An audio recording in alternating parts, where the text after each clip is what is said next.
all sides of the floor. Pick and rolls, they're putting two guys on them. Side post ups, they're sending guys from the baseline side. I think we just got to do a better job of getting them more space and giving them more isolation in the middle of the floor.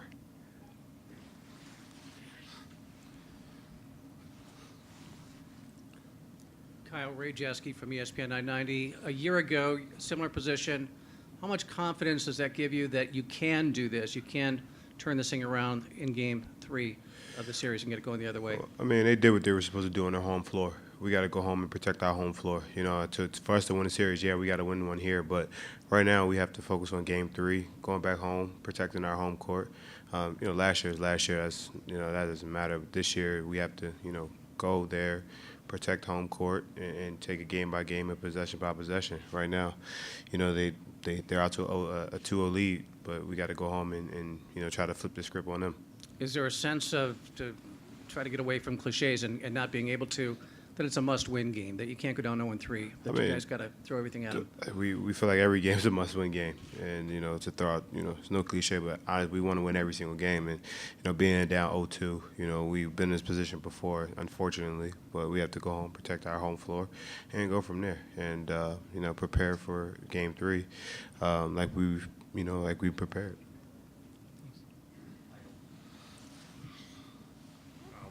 Michael Grange from Sportsnet. Kyle, how, I don't know, maybe exasperating is the word, but you guys were playing quite hard in the first half, and it didn't seem like, they made 9 straight threes at one point. And how difficult is it to keep your composure and stay encouraged when every shot they take seems to be a three? Well, they're getting good looks. They're getting in the paint. They're taking tough shots. LeBron hit a couple of threes, guys on them. It's definitely, it's discouraging during the game, but you got to find ways to be positive, to think about, okay, what can we do next, or what can we do better, or how can we, not let them get that three, or, what's the next move. So it is what it is right now. They're shooting the ball extremely. They made 18 threes tonight and shot 54%. And that'll win you a game. You mentioned this the other night, but it just seemed like you guys would hit a three or get a big three-point play, maybe get a little 5-0 run of your own, and then they would come back with another spurt. Is that just them playing at a very high level? Yeah, they're defending champs, and they're looking, that's what they look like right now, and they're playing extremely well. But I'm still confident in what we can do. We have to go home and protect our home floor and come out there and be more aggressive, maybe extra hustle plays. You got to make a dive on the floor, just try to muck the game up a little bit.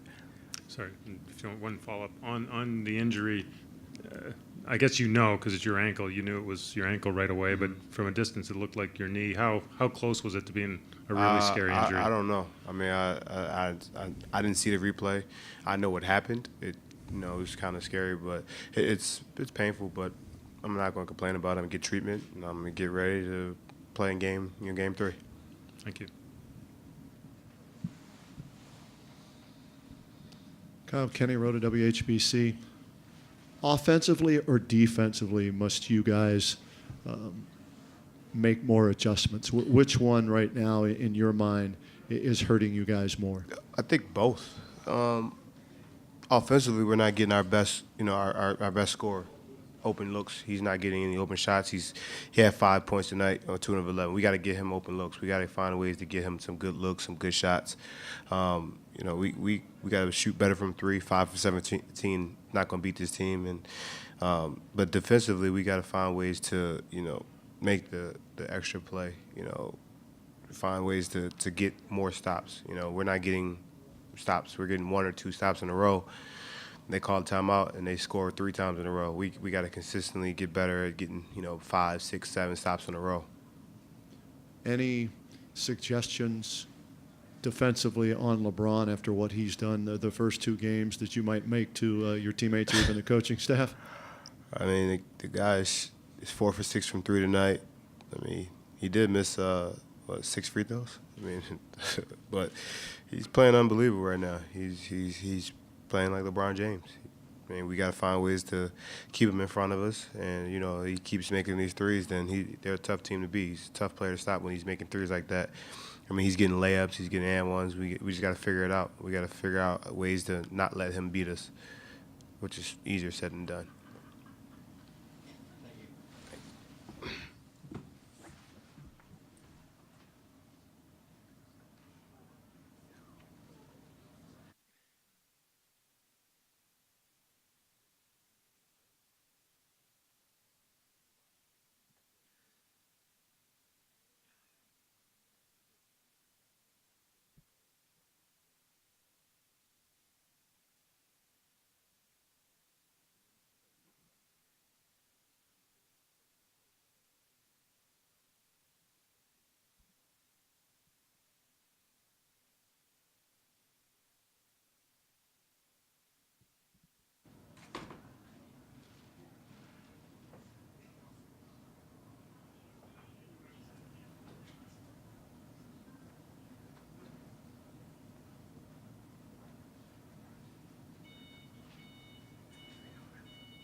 Kyrie, PJ Ziegler, Fox 8. I know you guys always say we'll take what the defense gives us. Based off of what happened in Game 1, are you surprised you guys had 18 three-pointers tonight, shot over 54%? I think that we were just playing the game the right way, making the ball swing, and happened to find some great shooters on our team. Some of them were tough, but when we start off the game hitting from the three-point line, we feel pretty good. And when guys aren't hesitant about shooting the basketball, we're a good team as well. So it's not going to be like that every night, but when it is, it becomes one of those nights for us. Kenny Rhoda, WHBC. Defensively, during the regular season, a lot of people wondering when is this team going to turn it up defensively. What have you guys been able to do in the playoffs so far where the defensive effort has been there on a night-in, night-out basis? I mean, it's the playoffs. As much as we don't want to make excuses for the regular season of us not being dialed in as best we can on the defensive end, I mean, when you get a chance to watch film on a team and focus on specific plays and be able to, finally show your hand what you're going to do defensively and what you're going to limit them to on a game-to-game basis, we're a better team. And in the playoffs, we're showing that. We're executing on the defensive end at a very high level. But it doesn't stop here. We just got to continue it and make sure we have that consistent effort going to Game 3. And how do you take that defensive intensity on the road where last year you were in this situation and you got beat by 15 in Game 3 there in Toronto? Yeah, we understand it's going to be tough, but we all understand that we are a different team as well. Last year, I don't think we had the right mindset going into Toronto for Game 3 and 4. They really handed it to us, got the crowd involved, and it was just really loud in there. And for us, we just got to maintain our focus, maintain our wits about us, and we'll be fine. But we understand it's not going to be easy. Those guys are going to be ready to play, especially on the home floor. As you can see throughout the playoffs, when the home team is at home, it becomes different. So, the focus level's got to be even higher. Dave McBenamin, ESPN, staying on defensively, how much credit should J.R. Smith get for the night that DeMar DeRozan had, and what's J.R. been doing in that role for you guys? Just staying locked in, making sure that his defensive effort every time down is at a very high level. He doesn't necessarily get to shoot as much as I think he would like, but he's been very locked in from the day we started working on our schemes for the Raptors. He takes the challenge. He understands how great of a player DeMar is and how he can get it going, and he understands that his backside help, as well as all of us being locked in and helping him out, is going to be there. So the trust factor is there, and Swish can just do his job very well.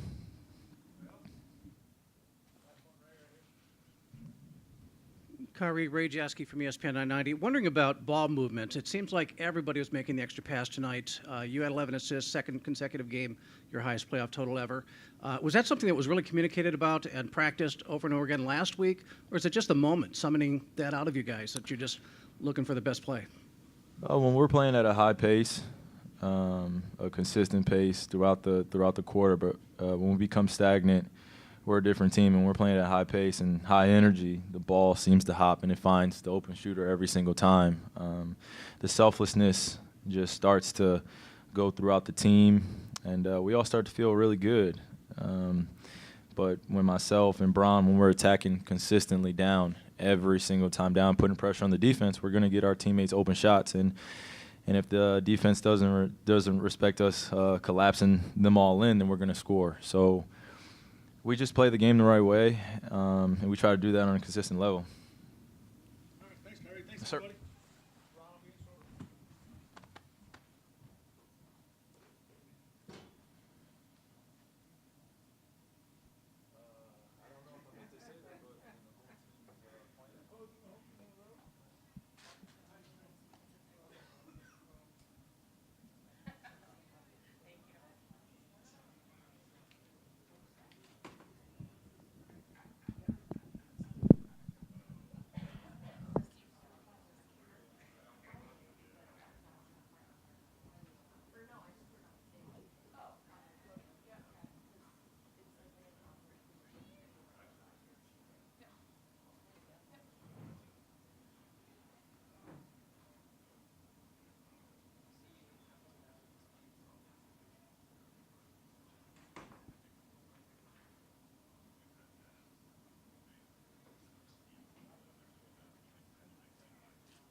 LeBron, Kenny Rhoda, WHBC. Defensively tonight, what was the key to shutting down DeRozan, and how happy are you with the defensive effort through the first 2 games? Well, we have a game plan, and we just try to execute it. It wasn't always perfect. Valanciunas had it going. Kyle got some couple of great looks. Serge got some great looks. Just try to make it tough on all those guys, not just DeRozan, but coaching staff has given us a game plan every day, and every game to start this series, and it's just up to us to go execute it. And it's not always, like I said, it's not always going to be perfect, but for 48 minutes, I think we executed the game plan as well as we could tonight. How do you continue this level, both offensively and defensively, on the road? Last year, similar situation at home, and then you dropped games 3 and 4. How do you make sure that doesn't happen this year? I mean, only time will tell. You don't know. I'm not a psychic. I don't know what can happen in 3 or 4. All I can know is I can prepare my guys, prepare myself, and my coach staff are going to prepare us, and then it's up to us to go out and do it. Tom Withers, AP. Bron, it's not like you've eased into playoffs in the past, but you've really come out full throttle personally in these first 6 games. Has that been your mindset since the get-go here? I don't know. It's been feeling pretty good, and my teammates do a great job of putting me in position. My coaching staff do a great job of putting me in position to be successful, and I put in a lot of work on my craft, and I live with the results. So. Just blessed I'm able to make a few plays tonight to help us, win another game. Ty was saying that putting JR in a different defensive assignment has freed you up. Has that been the case to do things at both ends? I can do both. I love Ty, but I can do both. David McMenamin, ESPN, sticking on JR. He only shoots 4 shots tonight, but DeMar's held to 5 points.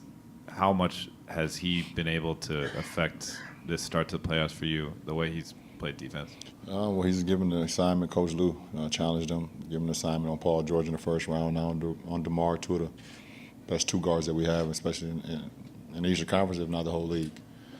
He's accepted the challenge. We've tried to just communicate on his back line of defense, second and third of the defense, and just let him know that we're protecting him, or what's coming up, or what's going on behind him, and he's taking the challenge. So we just want to continue to do that. JR, definitely made himself into a 2-way player, and we said that all last year. We said in the off season, and because of injuries, he didn't get much of a rhythm, for the regular season. But I feel like he's back in the form where he left off last year in the postseason. Joe Varden, Cleveland.com. I mean, Bron, we ask you these questions all the time when you reach another milestone, but you're really getting into rare air here. You passed Kareem for second all-time in playoff points. I mean, when you hear that name, the only guy left is Michael. Like, what goes through your mind? Just blessed. I'm very blessed, and I've taken advantage of the opportunity I've been given. It was always my dream as a kid to be a part of this league, and once I seen I had a gift, and once I seen I had the mentors and the people around me that was going to allow my gift to flourish, I didn't take it for granted. And I still don't. Even at 32, I've been in this league for 14 years. I don't take the opportunity for granted. I've had some great teammates along my 14-year career, and been in the postseason for 12 straight years. So, those guys and the coaches that I've had put me in position to try to be successful, and it's up to me to go out and do it. And, so when you hear a name like Kareem, a guy who's, done so many great things, not only as an individual, but as a teammate, winning championships in the 80s and things of that nature, and how many points he's put up. This is somebody that you read about. I didn't get an opportunity to actually watch him play growing up, but I just read about his accomplishments and things that he was able to do. So, it's pretty cool. Jason Lloyd, The Athletic. There's been a lot written and said over the calls that you do and do not get, and trips to the foul line and all that. And 21 tonight, and throughout this postseason, your numbers, your trips to the foul line have been up over what they were in the regular season. Are you noticed the officials calling you differently, or are you making more of a concerted effort to get to the line, or how do you explain the rise in your free throws in this playoffs? I don't know. I don't know. I mean, I shot 2 3-point. I don't think I did that all year. where I got fouled on threes twice in one game, so that's 6 free throws right there. Just being aggressive, and just taking, I guess, what the defense giving me, and the calls they're pretty obvious. It's not like I'm getting phantom calls and things of that nature. So, 21 free throws. I can't remember the last time I shot that many free throws, but put me in the rhythm, put our teammates in the rhythm, and it worked to our favor. I think sometimes there's obvious ones that don't get called. You could say that it's obvious, but I think you've had complaints in the past that looked obvious. Yeah. There was a couple that didn't get called tonight, too. But I'm okay. We got to win. That's all that matters. LeBron, Chris Fedor, Cleveland.com. Trapping isn't anything new for you guys. You did it last year in the postseason. You did it a bunch when you were in Miami. But why is that strategy so effective for this group? Well, I mean, we have different coverages. We have so many different defensive packages that we can go through. I think the fact when you put 2 on the ball, then you're vulnerable because now it's 4-on-3 on the backside. So you have no choice but to fly around. You have no choice but to activate yourself because you're at a disadvantage when you put 2 on the ball. It's just a numbers game. So, I think it works well for us at this point in time right now is because it just activates us to get us moving, to get us talking and communicating. So, and like I said, throughout the first 6 games of the postseason, it's worked well for us. But like I said, every game is different. We may go on a Friday and it may not work well. In the second quarter when Valanciunas got going, it didn't work well, but we just kind of stuck with it. Stick with it, and if we put the pressure on, for a consistent time of a 48-minute game, then we feel like it'll work in our favor. Michael Grange from Sportsnet in Toronto. LeBron, when you guys are rolling the way you are from the three-point line, I think you hit 9 straight to start the game, 18 for the game. Do you allow yourself to kind of enjoy how well you're playing? And normally the playoffs are supposed to be kind of a pretty stressful experience. Is it feeling like that out there for you guys right now? Well, I enjoy the game all the time. You have to enjoy it. Obviously it's stressful. The postseason is always stressful. And for me, I never get too high, I never get too low on a win or a loss. It is what it is. You move on to the next one, see how you can be better. But when you're playing good ball, like right now, with 28 assists on 41 field goals, and I think we had 26 on 39 in game 1. So that lets me know that we're playing the right way. We're moving the ball from side to side. Guys are feeling the rhythm. Guys, no matter who gets the shot, we just want to get a great look. I can remember one play in my head where the ball swung all the way around to Kev. Kev had a pretty good look. Kev gave it up to JR. JR had a really good look, but he swung it to the corner by their bench to Kyrie, and he had a great look. So just playing the right way. And it all started from me throwing a pocket pass to Tristan. So all 5 guys touched the ball in that one possession. So it's good ingredients. It's good karma. That's all. Just real quick, did you see Kalo's injury, and what was your reaction when you saw him go down? I definitely saw it. It didn't look that great. Just wanted him to get up. He's a good friend of mine, well-respected guy in our league, and we never, no matter through our competition, you don't want anybody to get hurt throughout the playoffs or period. So, it was good to see him come back into the game, and I know he wasn't able to finish the game. Probably just start his treatment early to probably get ready for game 3. So game 3. But it didn't look good at that point in time. But like I said, it was good to see him come back into the game. Thank you. Yep. Kenneth Miller, calling Post. LeBron, I want to congratulate you on a great game tonight. But I want to ask you a non-basketball question. You are and has been as socially responsible and aware as any athlete, modern athlete there is. What are your thoughts on the Adam Jones situation that happened with the Red Sox, and what must be done to eradicate racism in our society? Well, because I'm off social media right now, I'm not quite caught up on the whole story. I got a little bit of it yesterday because I was actually watching the baseball game and I seen them give him a standing ovation. But when I watch games, I don't listen to the audio, so I didn't even know what was actually going on. It's a delicate situation. Racism we know exists. You try not to put yourself in a position. And for me as a father, I try to just give my kids the blueprint on how life is going to be. But at the end of the day, I can only tell them so much, and then they have to go out and live it themselves. For me, just try to be respectful for one, be respectful to others. And I feel like if you do that consistently, then I believe the karma will come back to you. And with the Adam Jones situation, I don't know who said it or what happened or, the whole community in Boston, whatever the case may be. And I've heard a couple athletes say that, you expect that when you go to Boston. For me, I've been to Boston. I've played in Boston a lot. I just try to have tunnel vision when I play. I can't recall me ever hearing something that was racism towards me. But I think it was great that the other guys spoke up for him, not even on his own team. I think the guys from the Red Sox spoke up for Adam Jones, saying like, "Hey fans, we need you guys to, this is a situation where you guys need to have a standing ovation. Please do that because it's not great for sports.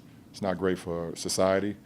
You got guys like Martin Luther King, who all he talked about was trying to unite all of us, no matter the color, no matter the race, no matter the shape or size. So, we know this is going to happen racism is going to be a part of time forever, I believe.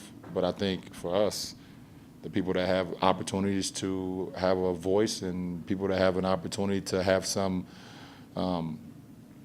play on the youth that's coming up, we have to lead them the best way we can, and we have to live with the results. So hopefully I was able to answer your question, but it's a real longer conversation. But if we can keep the conversation going, I think it helps. Last one, Jeff Zilgett, USA Today. LeBron, I think you've alluded to in the past that you're not a natural scorer. Do you feel any more of a scorer right now, and why or why not? I only took 14 shots tonight. That wouldn't be a natural score right there. I'm a guy who just try to play the game the right way. If I drive and another guy comes to me, then I know the numbers game. That means we have a 4-on-3 advantage. If I drive and I get past my guy, no one comes, I try to lay it up or dunk it or whatever I've been blessed with, at that point in time. But I'm playing a lot of games inside the game when I'm playing. But I believe my best attribute is how much I care for my teammates and how much I want to see those guys succeed. And that comes from passing the ball. So I can put the ball in the hole a little bit. And this one's just a little offbeat. I know you enjoy passing. You had a few screens tonight that led to buckets. What kind of pride do you take in setting screens that maybe you didn't appreciate earlier in your career? I think, Coach Spo did a great job of, once I went to Miami, of changing my game a little bit and seeing ways the whole team could benefit. When my first stint here, I was primarily a ball handler, getting guys involved in things of that nature. When I went to Miami, it allowed me to kind of get off the ball at times because D-Wade can handle it, Rio can handle it. When we got Norris, he handled it a little bit as well. So I was able to do other things. I started cutting more. I started, spotting up, swing for threes, and I started setting more screens.